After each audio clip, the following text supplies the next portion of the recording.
এবার কথাটা হচ্ছে যে যখন আমি একটা মেশিনকে পারচেজ করব বা একটা মোবাইল যে কোনো ধরনের যখন সম্পত্তি পারচেজ করা হয় তখন তার একটা ডেপ্রিসিয়েশন বা সেই মেশিনটা কেনার পরের দিন থেকে বা যেদিন আমি মেশিনটা কিনেছি সেই মুহূর্ত থেকে সেই অ্যাসেট বা সেই সম্পত্তিটির পরিমাণ কিন্তু ক্ষয়প্রাপ্ত হতে থাকে।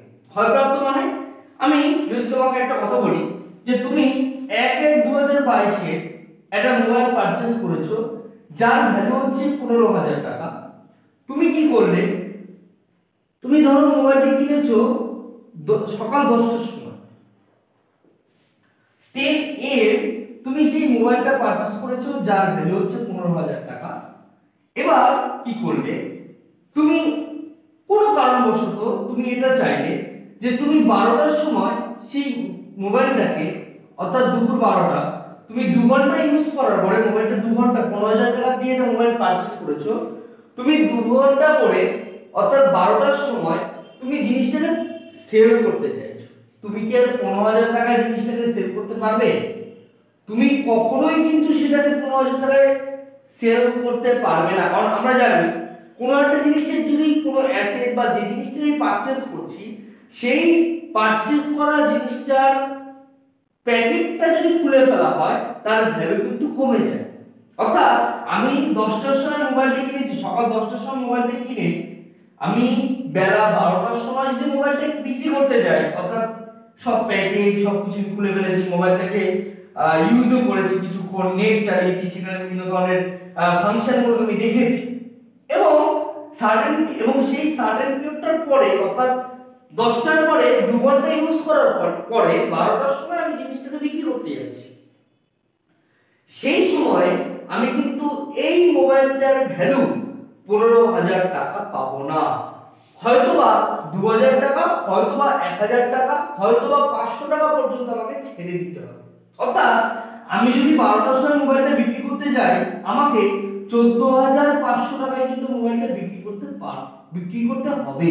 অর্থাৎ কিছু টাকা কিন্তু আমাকে ছেড়ে দিতে হবে, আমি পুরো টাকা কিন্তু এখান থেকে পাওয়া আমার পক্ষে সম্ভবপর হবে না।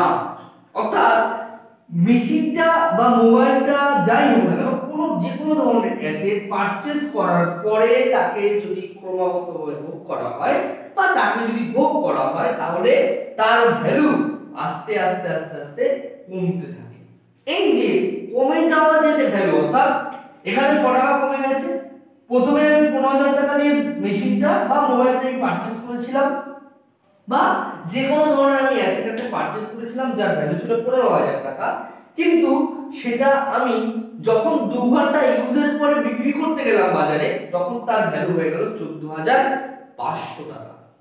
অর্থাৎ কোনো জিনিস ভোগ করার ফলে তার ভ্যালু যতটা পরিমাণ কমে যায় তাকেই বলে হচ্ছে ডেপ্রিসিয়েশন বা অপচয়। কোনো একটা অ্যাসেট, কোনো একটা সম্পত্তি যদি ক্রমাগতভাবে ভোগ করা হয় বা কোনোভাবে যদি ইউজ করা হয় তাহলে সেই ইউজ করার ফলে যতটা পরিমাণ সেই মেশিন বা সেই ভ্যালুটার দাম কমে যায় বা ভ্যালুটা কমে যায় তাকেই বলা হচ্ছে ডেপ্রিসিয়েশন। অর্থাৎ আমি যদি এখানে বলি এখানে ডেপ্রিসিয়েশনটা হবে, এখানে ডেপ্রিসিয়েশনের পরিমাণটা হবে 500 টাকা। কারণ আমার যখন আমি মোবাইলটা কিনেছিলাম তখন তার ভ্যালু ছিল 15,000 টাকা, কিন্তু আমি 2 ঘন্টা ইউজ করার পরে অর্থাৎ বেলা 12টার সময় যখন আমি সেই মোবাইলটাকে বিক্রি করতে গেলাম আমি ভ্যালু পাচ্ছি 14,500 টাকা। এই ক্ষেত্রে ডেপ্রিসিয়েশনের পরিমাণটা কিন্তু 500 টাকা দাঁড়ালো, কারণ ভ্যালুটা কমে গিয়ে 14,500 টাকায় দাঁড়িয়েছে, যেটা ছিল 15,000 টাকা। এটাকেই বলে হচ্ছে ডেপ্রিসিয়েশন। অর্থাৎ কোনো একটা সম্পত্তিকে যদি ক্রমাগতভাবে ভোগ করা হয়, কোনো একটা সম্পত্তিকে যদি ক্রমাগতভাবে ভোগ করা হয় তাহলে সেই ক্ষেত্রে সেই ভ্যালুটা বা ভোগ করার ফলে সেই সম্পত্তিটির ভ্যালু বা দাম যতটা পরিমাণ কমে যায় বা যতটা পরিমাণ কমে আসে, সেই মানে যেটুকু ভ্যালু কমে যায় সেইটুকু ভ্যালুকেই কিন্তু বলে ডেপ্রিসিয়েশন বা অপচয়। এবার আসছি কথাটা বলতে, এবং আরেকটা কথা বলে দেওয়া ভালো, বা একটা কথা খুব ভাইটাল মনে রাখবে, যে কোনো প্ল্যান্ট মানে কোনো জমির উপরে কিন্তু কখনো ডেপ্রিসিয়েশন ঘটে না। কারণ তোমরা ভালো করেই জানো যে জমির ক্ষেত্রে ডেপ্রিসিয়েশনটা কাজ করে না, বা জমির ক্ষেত্রে ডেপ্রিসিয়েশনটাকে ক্যালকুলেশন করা যায় না। তার কারণ হচ্ছে একটাই, যে প্ল্যান্ট তুমি যখন 10 বছর আগে তুমি একটা প্ল্যান্ট যদি বা তুমি একটা জমি যদি কিনে রাখো, তার ভ্যালু কিন্তু আস্তে আস্তে আস্তে বাড়তে থাকে। তার কারণ ডেপ্রিসিয়েশনের ক্ষেত্রে বা ডেপ্রিসিয়েশন কিছু কিছু জায়গায় লাগু করা যায় না, বা কিছু কিছু জায়গায় অ্যাপ্লিকেবল নয়। তার মধ্যে একটা প্রধান উদাহরণ হচ্ছে প্ল্যান্ট অর্থাৎ জমি। তুমি যদি একটা জমি পারচেজ করো বা একটা জমি যদি কিনতে যাও, বা তুমি যদি একটা তোমার একটা জমি বা ল্যান্ড যদি তুমি পারচেজ করে রেখে দাও, আজ থেকে 10 বছর পরে সেই প্ল্যান্টের ভ্যালু কিন্তু আস্তে আস্তে বাড়তে থাকবে। কিন্তু নরমালি যদি আমরা ডেপ্রিসিয়েশন হিসাব করি বা ডেপ্রিসিয়েশনের কনসেপ্ট যদি জানতে চাই, তাহলে কিন্তু আমরা জানি যে কোনো একটা অ্যাসেট যদি পারচেজ করা হয়, তাহলে তার বা সেই অ্যাসেটটা যতদিন যাবে তার ভ্যালু বা দাম ততটা কমতে থাকবে। কিন্তু শুধুমাত্র মোটামুটি একটাই অ্যাসেট আছে, যে অ্যাসেটটার ক্ষেত্রে প্ল্যান্ট এবং এছাড়াও একটা আছে পেটেন্ট। পেটেন্ট মানে হচ্ছে ওই কপিরাইট, অর্থাৎ তুমি অন্য কাউকে তোমার যে তুমি একটা জিনিস তৈরি করলে, অর্থাৎ তুমি একটা গবেষণা করে কোনো একটা ভাইরাসের কি বলবো অ্যান্টিটিউড তৈরি করলে, এবার সেই অ্যান্টিটিউডটা তোমার নামেই ছাপা হবে, এবং অ্যান্টিটিউডের তোমার যে নামের যে মানে কপিরাইটটা অর্থাৎ একে বলে পেটেন্ট, এই পেটেন্টটা কিন্তু ভবিষ্যতে তোমার আস্তে আস্তে দাম বাড়তে থাকবে, এবং এর ভ্যালু কিন্তু ডিক্রিজ হয় না বা কমে যায়। পেটেন্টের ভ্যালু কখনো ডেপ্রিসিয়েশন বা ডিক্রিজ ঘটে না। তেমন ভাবে প্ল্যান, আমরা এটাও জানি যে প্ল্যান মানে জমি, জমিরও কিন্তু কখনোই কোনো ভ্যালু ডিক্রিজ হয় না, ভ্যালু কিন্তু আস্তে আস্তে বাড়তে থাকে। ক্লিয়ার? এবার আসছি ডেপ্রিসিয়েশনের মোটামুটি দুটো ভাগ আছে, বা দুটো প্রধান দুটো মেথড আছে, বা দুটো ভাগ আছে, বা ডেপ্রিসিয়েশনকে যখন ক্যালকুলেশন করা হয় মোটামুটি দুটো মেথডের মাধ্যমে মেইনলি ক্যালকুলেশন করা হয়। কিন্তু ডেপ্রিসিয়েশনে কিন্তু একাধিক মেথড তোমাদের আছে অ্যাকাউন্টিং। কিন্তু মোটামুটি আমাদের ফার্স্ট সেমিস্টারের বা 11 এর যে সিলেবাস আছে, 11 এর সিলেবাস এবং ফার্স্ট সেমিস্টারের যে সিলেবাসটা আছে, সেই সিলেবাসে দুটো মেথডই সবচেয়ে বেশি, এবং দুটো মেথডের অঙ্ক সবচেয়ে বেশি আসে। একটা মেথড হচ্ছে স্ট্রেট লাইন মেথড, আরেকটাকে বলে ডিমিনিশিং মেথড। এবার আমি আসছি এই দুটো মেথড সম্পর্কে আলোচনা করব। আজকে জাস্ট কনসেপ্টটা আলোচনা করব, এবং সেকেন্ড ডে মানে ডে 2 তে এই বিষয়ে আমি একটা সাম মানে একটা অঙ্ক আমি করে দেখাবো। দুটো মেথডে এই অঙ্কগুলো করে দেখাবো। মোটামুটি যে কোনো মেইন অঙ্ক আছে বা মেইন যে সামগুলো আছে সেই সামগুলো করে দেখাবো এখানে ভিডিও করে। আশা করি কোনো অসুবিধা হবে না। যাই হোক, তো দুটো মেথড আছে এখানে। দুটো মেথডের একটা হচ্ছে স্ট্রেট লাইন মেথড, আর একটা হচ্ছে ডিমিনিশিং ব্যালেন্স মেথড। ফার্স্ট আসছি বা ফার্স্ট যেটা নিয়ে আলোচনা করব সেটা হচ্ছে স্ট্রেট লাইন মেথড। এবার স্ট্রেট লাইন মেথড জিনিসটি, স্ট্রেট লাইন আগে মানে স্ট্রেট লাইন কথাটা এরকমই শোনায় যে সোজা একটা পথ, অর্থাৎ এই পথের কোনো নাই মানে নেই কোনো মানে মোড় নেই, কোনো মানে কোনো বেঁকা জায়গা, মানে মোড়টা পুরোপুরি সোজা রাস্তা, স্ট্রেট একটা স্ট্রেট লাইন রোড, অর্থাৎ একটা সোজা একটা রাস্তা। অর্থাৎ এই স্ট্রেট লাইন মেথডের ক্ষেত্রে আমরা যে ভ্যালুর উপর ডেপ্রিসিয়েশনটা ক্যালকুলেশন করব সেই ভ্যালুটার কোনো পরিবর্তন ঘটে না। মানে আমি এটা বলতে চাইছি, দেখো ধরো আমি একটা মেশিন পারচেজ করেছি, সেটা হচ্ছে 1/1/2022 আমি একটা মেশিন পারচেজ করেছি যার ভ্যালু হচ্ছে 1 লাখ টাকা। কি বললাম আমি আবার বলছি, আমি একটা মেশিন পারচেজ করেছি যা ডেটটা হচ্ছে 1/1/2022 এবং যার ভ্যালু হচ্ছে 1 লাখ টাকা। এবার আমরা জানি ডেপ্রিসিয়েশন ক্যালকুলেশন করতে হয় বছরের শেষ দিনে, অর্থাৎ একটা বছর যখন আমি যদি বছরটা যদি শেষ না হয় তাহলে আমি বুঝবো কি করে যে কতটা ডেপ্রিসিয়েশন আমাকে চার্জ করতে হবে বা কতটা ডেপ্রিসিয়েশন হবে। অর্থাৎ সোজা কথা বলতে এটাই যে ডেপ্রিসিয়েশন ক্যালকুলেশন করা হয় একটা বছরের শেষ দিন, এবং আমরা এটাও জানি যে একটা অ্যাকাউন্টিং পিরিয়ড শেষ হয় 31/12/2022, অর্থাৎ কোনটা রিলেটিভ ইয়ার বা কোনটা নির্দিষ্ট ইয়ারের শেষ দিনে, অর্থাৎ যে ফিনান্সিয়াল ইয়ারটা শেষ হয়, আমরা জানি ফিনান্সিয়াল ইয়ার শেষ হয় 31/12/2022, এই ফিনান্সিয়াল ইয়ারটা যখন শেষ হবে তখনই কিন্তু তার ডেপ্রিসিয়েশন ক্যালকুলেশন করা যাবে। সাপোজ আমি বলে দিচ্ছি যে আমি যে মেশিনটা পারচেজ করছি, অর্থাৎ আমি যে 1 লাখ টাকার যে মেশিনটা পারচেজ করেছি তার উপরে আমি 10% ডেপ্রিসিয়েশন চার্জ করব। তাহলে কত পার্সেন্ট ডেপ্রিসিয়েশন চার্জ করি? 10% ডেপ্রিসিয়েশন চার্জ করি। তার মানে আমি যদি বলি 31/12/2022 আমার ডেপ্রিসিয়েশনের পরিমাণ এত হবে 1 লাখ ইনটু 10%, তার মানে 10,000 টাকা। তাহলে বলা যেতে পারে যে আমার 31/12/2022 এ আমি যখন আমার ডেপ্রিসিয়েশন ক্যালকুলেশন করব এবং ডেপ্রিসিয়েশন রেটটা হবে 10% এবং ডেপ্রিসিয়েশনটা যখন ক্যালকুলেশন করব তখন তার ভ্যালু এইভাবে বেরোবে 1 লাখ ইনটু 10%, অর্থাৎ 10,000 টাকা।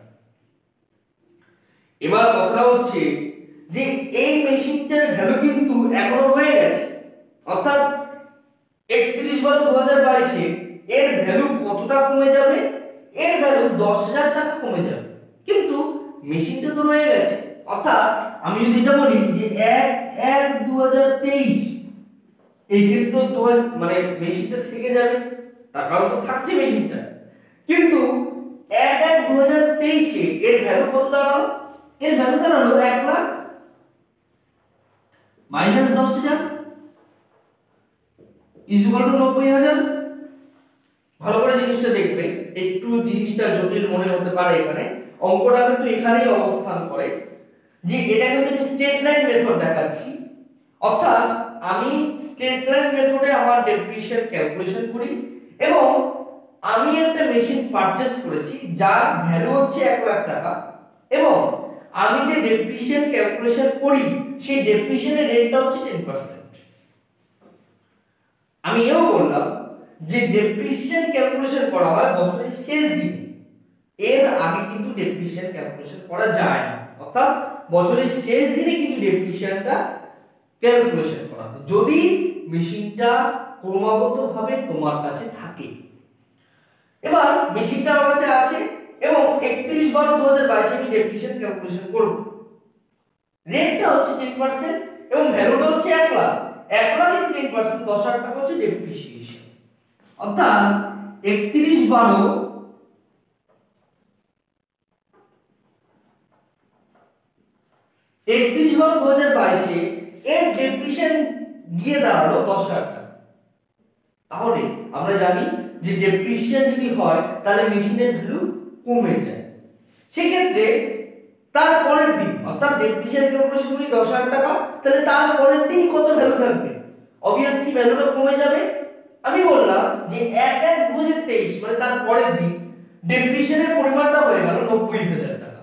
কারণ প্রথমে ছিল 1 লাখ টাকা, মেশিনটা পারচেজ করেছিলাম 1/1/2022 এ, মেশিনটা পারচেজ করেছিলাম যার ভ্যালু হচ্ছে 1 লাখ টাকা, এবং 31/12/2022 এ তার ডেপ্রিসিয়েশন ক্যালকুলেশন করেছি যার ভ্যালু হচ্ছে 10,000 টাকা।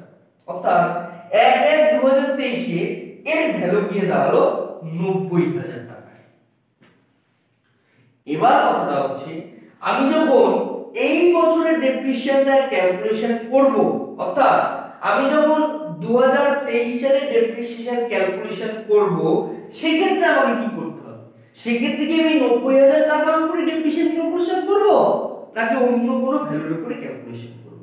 এটাই হচ্ছে স্ট্রেট লাইন মেথডের প্রধান বৈশিষ্ট্য বা প্রধান মানে কষ্টটা হচ্ছে এখানে যে আমি যখন স্ট্রেট লাইন মেথড ইউজ করব, সেই স্ট্রেট লাইন মেথড ইউজ করার সময় আমাকে একটা বছর ডেপ্রিসিয়েশন ক্যালকুলেশন করার পরে পরবর্তী বছরে আমি ডেপ্রিসিয়েশনটাকে কিভাবে ক্যালকুলেশন করব। দেখো আমি যখন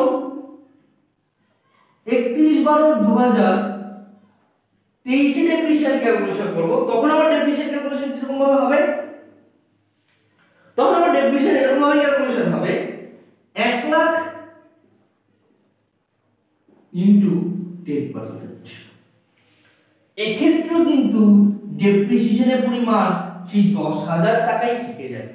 অর্থাৎ আমি যখন 2000 যে বছরে মেশিনটা আমি পারচেজ করেছিলাম সেই বছরে আমার যতটা পরিমাণ ডেপ্রিসিয়েশন হয়েছিল, অর্থাৎ সেই বছরের 31/12/2022 আমার ডেপ্রিসিয়েশনের পরিমাণ হচ্ছিল 10,000 টাকা।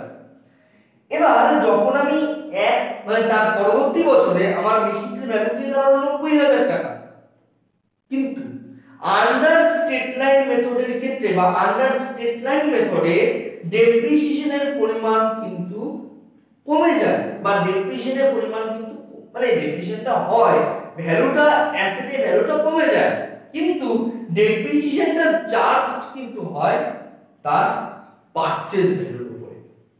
মানে মেশিনটা ঘোরাতে বা মেশিনের যেদিন তুমি মেশিনটা কিনেছিলে, অর্থাৎ মেশিনটা যেদিন থেকে তোমার কাছে আছে সেদিনের যে ভ্যালুটা, অর্থাৎ সোজা কথা বলতে এটাই পারচেজ করা যে ভ্যালু, সেই ভ্যালুর উপরই কিন্তু তোমাকে ডেপ্রিসিয়েশন গুলো ক্যালকুলেশন করে যেতে হবে। তোমাকে বা তুমি অন্য কোনো ভ্যালুর উপরে, অর্থাৎ আমার এই বছর 90,000 টাকা ভ্যালু বেরিয়েছে, আমি 90,000 টাকা ডেপ্রিসিয়েশন ক্যালকুলেশন করব, অর্থাৎ 90,000 ইনটু 10% অর্থাৎ 9,000 টাকা ডেপ্রিসিয়েশন হবে। এক্ষেত্রে কিন্তু সেটা হবে না। আন্ডার স্ট্রেট লাইন মেথডের ক্ষেত্রে বা আন্ডার স্ট্রেট লাইন মেথডে কি করা হয়, যখন ডেপ্রিসিয়েশনটা চার্জ করা হয় বা ডেপ্রিসিয়েশন যখন ক্যালকুলেশন করা হয় তখন তার পারচেজ ভ্যালুর উপরে ডেপ্রিসিয়েশনটা ক্যালকুলেশন করা হয়। অর্থাৎ এক্ষেত্রে বা এখানে রিডিউস যে ভ্যালু, অর্থাৎ ডেপ্রিসিয়েশন চার্জ হওয়ার পরে পরের বছরে যে রিডিউস করা যে ভ্যালুটা সৃষ্টি হলো তার উপরে কিন্তু ডেপ্রিসিয়েশন চাপানো যায় না বা ডেপ্রিসিয়েশন ক্যালকুলেশন করা যায় না। স্ট্রেট লাইন মেথডের ক্ষেত্রে এটাই নিয়ম। স্ট্রেট লাইন মেথডের ক্ষেত্রে যেটা তোমার পারচেজ করা ভ্যালু, অর্থাৎ যেটা তোমার 1 লাখ টাকা ছিল, অর্থাৎ পারচেজ করা ভ্যালু, সেই পারচেজ করা ভ্যালুর উপরই তোমাকে যত বছর তোমার মেশিনটা থাকবে, যত বছর, 10 বছর 20 বছর, যত বছর তুমি ওই মেশিনটাকে ব্যবহার করছো তত বছরই কিন্তু তোমাকে ওই 1 লাখ টাকার উপরই তোমাকে ডেপ্রিসিয়েশন ক্যালকুলেশন করে যেতে হবে। অর্থাৎ তুমি রিডিউসিং ভ্যালুর উপরে ডেপ্রিসিয়েশন ক্যালকুলেশন করতে পারবে না। এটাই হচ্ছে স্ট্রেট লাইন মেথডের নিয়ম। অর্থাৎ স্ট্রেট যে ভ্যালুটার উপরে তুমি ডেপ্রিসিয়েশন চার্জ করবে সেই ভ্যালুটা থাকবে সোজা, অর্থাৎ কোনো রকম কোনো পরিবর্তন করা কোনো ভ্যালু তুমি নিয়ে আসতে পারবে না।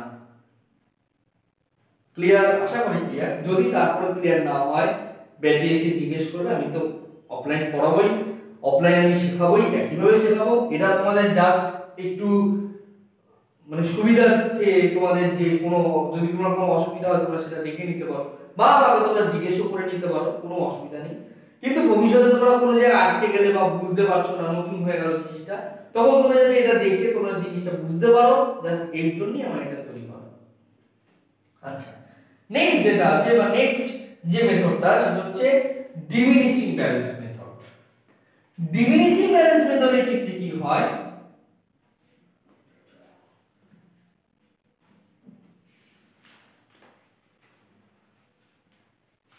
ডিমিনিশিং ব্যালেন্স মেথডের ক্ষেত্রে এটা হয়, তুমি যে ভ্যালুটা তোমার একটা নির্দিষ্ট বছরের গোড়াতে আছে বা নির্দিষ্ট বছরের প্রথমে যে ভ্যালুটা আছে তার উপরে তোমাকে ডেপ্রিসিয়েশনটা ক্যালকুলেশন করতে হবে। অর্থাৎ আমি এটা বলতে চাইছি বা এটা বলতে যাচ্ছি, আমি বললাম আমি একটা মেশিন সেম ভাবে দেখাচ্ছি, আমি একটা মেশিন 1/1/2022 আমি একটা মেশিন পারচেজ করেছি যার ভ্যালু হচ্ছে 1 লাখ টাকা এবং রেট অফ ডেপ্রিসিয়েশন হচ্ছে 10%। আমি একটা মেশিন পারচেজ করেছি যার ভ্যালু হচ্ছে বা যার মানে যেদিন আমি পারচেজ করেছি তার ডেটটা হচ্ছে 1/1/2022 এবং তার ভ্যালুটা, অর্থাৎ যে মেশিনটা আমি পারচেজ করেছি তার ভ্যালুটা হচ্ছে 1 লাখ এবং রেট অফ ডেপ্রিসিয়েশন হচ্ছে 10%। এবার কথাটা হচ্ছে যে আমি এই ভ্যালুটার বা এই এন্টিটির কিভাবে ডেপ্রিসিয়েশন ক্যালকুলেশন করব আন্ডার ডিমিনিশিং মেথডের ক্ষেত্রে।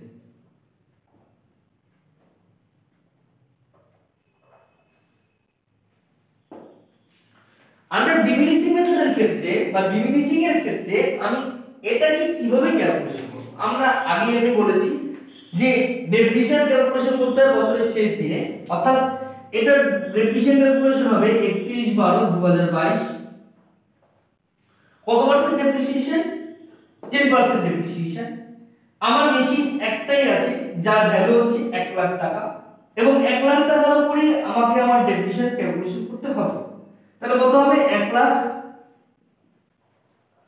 ইনটু 10%, তার মানে 10,000 টাকা। অর্থাৎ আমি এর আগে আমার কোনো ভ্যালু নেই, অর্থাৎ এটা 1 লাখ টাকায় ভ্যালু প্রথমে আমি পারচেজ করেছি। কোন বছরে পারচেজ করেছি? 1/1/2022 আমি পারচেজ করেছি। ডেপ্রিসিয়েশনের রেট 10%। এবার ডেপ্রিসিয়েশন কবে ক্যালকুলেশন করা? বছরের শেষ দিনে। তার জন্য আমি কি করেছি? 31/12/2022 মেশিনটা পারচেজ করা হয়েছে, মেশিনটা ডেপ্রিসিয়েশন ক্যালকুলেশন করা হয়েছে 1 লাখ ইনটু 10% ইকুয়াল টু 10,000 টাকা। এবার কথা হচ্ছে আমি যখন পরের দিন যাব 1/1/2023 এ যখন আমি যাব, তখন কিন্তু আমার এই যে অ্যাসেটটা আছে সেই অ্যাসেটের ভ্যালুটা ডিক্রিজ হবে। তার কারণ কি? আমরা যদি ডেপ্রিসিয়েশন যদি চার্জ করা হয় তাহলে একটা অ্যাসেটের ভ্যালু কমে যায়। অর্থাৎ 1 লাখ ছিল,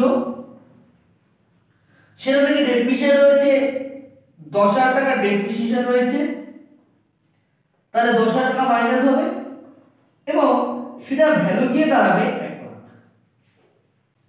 অর্থাৎ আমি আবার বলছি কথাটা, আমি একটা মেশিন পারচেজ করেছি 1/1/2022 এ, যার ভ্যালু হচ্ছে 10,000 টাকা, এবং আমাকে বলা হয়েছে যে তুমি যতদিন মানে মেশিনটা থাকবে, তুমি এই মেশিনটার উপরে বা এই অ্যাসেটটার উপরে তোমাকে 10% ডেপ্রিসিয়েশন ক্যালকুলেশন করে যেতে হবে। এবার 1 লাখ হচ্ছে ভ্যালু, 1 লাখ ইনটু 10% মানে 10,000 টাকা। এবং আমি পরের দিনে যদি যাই, মানে পরের দিন আমার অ্যাসেটটা তো থেকেই যাচ্ছে, এবার অ্যাসেটটা পরের দিন যখন নিয়ে যাব তখন তার অ্যাসেটের পরিমাণটা কমে যাবে, কারণ ডেপ্রিসিয়েশন চার্জ হয়েছে। ডেপ্রিসিয়েশন কত চার্জ হয়েছে? 10,000 টাকা, তার মানে 1 লাখ মাইনাস 10,000 ইকুয়াল টু 90,000 টাকা। এবার আমি যখন 2023 সালে ডেপ্রিসিয়েশন ক্যালকুলেশন করব, সেই ক্ষেত্রে স্টেট লাইন থেকে ডিমিনিশিং এর একটাই হচ্ছে তফাৎ বা একটাই হচ্ছে ডিফারেন্স, সেটা হচ্ছে আমাকে যখন 2023 সালের ডেপ্রিসিয়েশন ক্যালকুলেশন করতে হবে, সেই ক্ষেত্রে আমাকে 90,000 এর উপর ক্যালকুলেশন করতে হবে। অর্থাৎ প্রতি বছর ডিমিনিশিং মেথডের ফর্মুলাটা কি বা ডিমিনিশিং মেথডের ক্যালকুলেশন করার নিয়মটা কি? নিয়ম হচ্ছে এটাই যে তোমার যে ভ্যালুটা রিডিউস হয়ে যে ভ্যালুটা তোমার বছরের গোড়াতে দাঁড়াবে বা বছরের গোড়াতে থাকবে, সেই ভ্যালুটার উপরই তোমাকে ডেপ্রিসিয়েশন ক্যালকুলেশন করতে হবে under diminishing method. State line মেথডের নিয়মটা কি? স্টেট লাইন মেথডের নিয়ম হচ্ছে তোমার পারচেজ করা, অর্থাৎ বছরের না, সেটা মেশিনটা যেদিন তুমি পারচেজ করেছো তার গোড়াতে যে ভ্যালুটা আছে সেই ভ্যালুর উপরই তোমাকে ডেপ্রিসিয়েশনটা চার্জ করে যেতে হবে। কিন্তু ডিমিনিশিং মেথডের ক্ষেত্রে এটাই শুধু একটু তফাৎ যে ডিমিনিশিং মেথড যখন তুমি ক্যালকুলেশন করবে তখন কি হবে? তখন সেই ভ্যালুটা যেটা বছরের গোড়াতে রিডিউস হয়ে যে ভ্যালুটা দাঁড়াবে, অর্থাৎ আগের বছর ডেপ্রিসিয়েশন চার্জ করার পরে এই বছরে, মানে যে বছরে আমি ডেপ্রিসিয়েশনটা ক্যালকুলেশন করছি, এই বছরের গোড়াতে যে ভ্যালুটা আছে সেই ভ্যালুটার উপরে তোমাকে ডেপ্রিসিয়েশনটা চার্জ করতে হবে বা ক্যালকুলেশন করতে হবে। অর্থাৎ আমি যদি এটা বলি তাহলে 31/12/2023 ডেপ্রিসিয়েশন চার্জ হবে কার উপরে? 90,000 ইনটু 10%, তার মানে 9,000 টাকা এই ডেপ্রিসিয়েশন হবে। অর্থাৎ প্রথম বছরে আমি ডেপ্রিসিয়েশন কার উপরে চার্জ করেছিলাম? যে বছরে আমি মেশিনটা কিনেছিলাম সেটা হচ্ছে 1/1/2022, ডেপ্রিসিয়েশন চার্জ হয়েছিল 1 লাখের উপরে। এবার 2023 সাল মানে পরের বছরে যখন আমার ডেপ্রিসিয়েশন চার্জ করতে হবে, তখন এই যে রিডিউসিং যে ভ্যালুটা আছে অর্থাৎ 90,000, ডেপ্রিসিয়েশন বাদ দেওয়ার পরে যে ভ্যালুটা দাঁড়িয়েছে সেই ভ্যালুর উপরে কিন্তু ডেপ্রিসিয়েশনটাকে চার্জ করতে হবে। এই হচ্ছে স্টেট লাইন মেথড আর ডিমিনিশিং মেথডের নিয়ম। এই দুটো মেথডই তোমাদের মেইন, মোটামুটি এই দুটো মেথডের উপরই তোমাদের আসে। জেনারেল বা 11 এ তো অবশ্যই এই দুটো মেথডের উপরই আসবে। 11 এ যারা পড়ো 11 এর এইটুকু জাস্ট দেখলেই হবে। আর একটা জিনিস আছে, সেটা হচ্ছে লসেন্সের ক্যালকুলেশন করা, সেটা একটু জটিল ব্যাপার, সেটা আমি আস্তে আস্তে তোমাদের যখন ক্লাসে পড়াবো বা আমি এরপরে যখন সামগুলো দেখাবো ভিডিওতে তখন আমি দেখাবো। এবার কথা হচ্ছে আমার এটাই যে এই মেথড দুটো ছাড়া যারা বিকমের অনার্সে পড়ো তাদের একটা মেথড নতুন আছে বা একটা আলাদা ধরনের একটা মেথড আছে, সেটা হচ্ছে চেঞ্জিং মেথড। মানে মানে মেথডটাকে চেঞ্জ করা। ধরো একটা কোম্পানি বা একটা বিজনেস একটা মেথডকে কন্টিনিউয়াসলি ইউজ করে আসছে। মানে ধরো সে একটা 2005 সালে একটা মেশিন কিনেছে, এবার সে 5 সালে মেশিনটা কেনার পরে সে 10 বছর সে তার মেশিনটাকে ইউজ করবে। এবার কথা হচ্ছে এটা যে 2005 সাল থেকে সে 2010 পর্যন্ত একটা মেথডকে ইউজ করেছে, যেটা হচ্ছে স্টেট লাইন মেথড। কিন্তু দেখা গেল কোম্পানির যে স্ট্রাকচার আছে বা কোম্পানির যে বোর্ড অফ ডিরেক্টরস আছে বা কোম্পানির যে ম্যানেজমেন্ট আছে, তারা ডিসিশন নিল বা তারা এই মানে একটা নতুন একটা সিদ্ধান্ত গ্রহণে এলো যে তারা আর স্টেট লাইন মেথডে তাদের যে ডেপ্রিসিয়েশন ক্যালকুলেশন সেটা করবে না। সেটা কিসে করবে? সেটা ডিমিনিশিং মেথডে করবে। অর্থাৎ অঙ্কের মাঝামাঝি পোরশনে বা একটা মেশিনকে যদি ক্রমাগতভাবে তুমি ভোগ করো এবং ক্রমাগতভাবে তুমি তোমার ডেপ্রিসিয়েশনটা যদি ক্যালকুলেশন করে আসো, একটা টাইম পিরিয়ডের পরে ডেপ্রিসিয়েশনের পরিমাণটা বা ডেপ্রিসিয়েশনের যে মেথড সেই মেথডটা চেঞ্জ হয়ে যাচ্ছে। এটাও একটা ক্যালকুলেশন আছে বা এরও একটা মেথড আছে, আমি দেখাবো আস্তে আস্তে। যারা বিকমের অনার্সে পড়ো তাদেরই জন্য এটা ইম্পর্টেন্ট। যারা জেনারেলে আছো বা যারা 11 এ পড়ো তাদের মোটামুটি এটুকু করলেই হবে যে ডিমিনিশিং মেথডে নরমাল ডিমিনিশিং মেথড কিভাবে ক্যালকুলেশন করা হয় উইথ লসেন্সের, স্টেট লাইন মেথড কিভাবে ক্যালকুলেশন করা হয় উইথ লসেন্সের, এইটুকু ডিমিনিশন এই দুটো মেথড করলেই মোটামুটি ডেপ্রিসিয়েশন পারা পরীক্ষা হলে পারা আশা করি সম্ভব। এরপরে আমি আরো বেশ কিছু জিনিস দেখাবো, বিভিন্ন সামগুলো আমি দেখাবো পরবর্তী ক্লাসে বা পরবর্তী ভিডিওগুলোতে। আশা করি কোনো সমস্যা হবে না। যদি সমস্যা হয় আমাকে অ্যাট প্রেজেন্ট তোমার ব্যাচে আসছই, যখন আসবে আমাকে জিজ্ঞেস করবে, ভিডিওটা দেখে তারপরে জিজ্ঞেস করবে, একটু জিনিসটা মাথার মধ্যে চিন্তা করো, কারণ ডেফিনিশন কিন্তু চ্যাপ্টারটা একটু জটিল। হ্যাঁ, জিনিসটা ইজি, জিনিসটা বুঝতে পারলে খুব ইজি, কিন্তু একটু একটু মানে ঘোরানো বেচানো জিনিসটা। তো যাই হোক না কেন, তোমরা একটু চেষ্টা করবে জিনিসটাকে মাথায় বসানো এবং ভিডিওটাকে ভালো করে জিনিসটা দেখবে। যদি বুঝতে না পারো তার জন্য আমি আছি, কোনো সমস্যা নেই। আমি এমন কিছু নয় যে তোমাকে শুধু বলবো যে তুমি ভিডিও দেখেই শুধু শিখবে, এরকম কোনো ব্যাপার নয়। আমি অফলাইনে পড়াচ্ছি, করিয়ে যাব এবং করাবোই, ওই যেরকমভাবে বোঝাচ্ছি এখন আমি সেভাবেই বোঝাবো। তারপরে পরবর্তীকালে তোমার যদি আটকে যায়, তুমি বুঝতে না পারো, ভুলে গেলে কোনো একটা কোশ্চেন, তাহলে তুমি এই ভিডিওটা দেখে তুমি সেই জায়গাগুলো একটু প্র্যাকটিস করতে পারো। এছাড়া এই ভিডিও করার আর কোনো মানে নেই বা কোনো কাজ নেই।